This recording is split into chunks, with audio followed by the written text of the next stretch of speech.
I have a feeling that the recent production at the Theater Guild of Webster Groves may be one of the last times I'll see the classic thriller Wait Until Dark.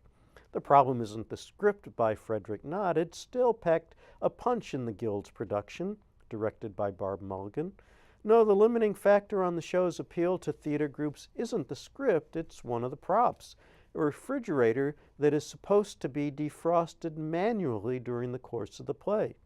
Sam Hendrix gives this assignment to his wife Susy while he is away on a job. Sam is a photographer who gets freelance assignments. Susy is blind, and Sam wants to be sure she's occupied during his absence. Sam probably seems more patronizing now than he did when the play was new 50 years ago, but Susy eventually gets a chance to show how resourceful she really is. The refrigerator has another function in the play, which I won't discuss. I'll just say that director Barb Mulligan, who was also in charge of props, managed to track down an old fridge like the one I grew up with. I don't know how much longer it will be possible to find one of those relics. Without it, the production would have been disappointing. Even before we meet Susy, we find out that she's been targeted in an elaborate con.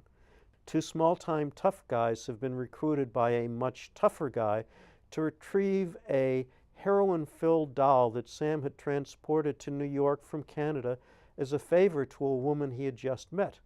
That woman is now dead, and the doll is nowhere to be found. The goal of the con is to convince Susy that she must reveal the location of the doll to keep Sam from being implicated in the dead woman's murder. The con men think Susy will be an easy mark. They're wrong. In the Guild production, Jessica Johns Kelly's portrayal of Susy encompassed the resilience of the character as well as her vulnerability.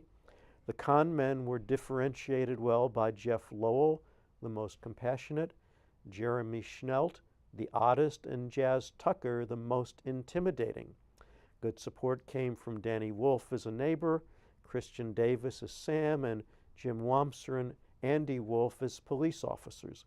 The lighting was by Debbie Love, the sound by Larry Zariga, and the costumes by the cast.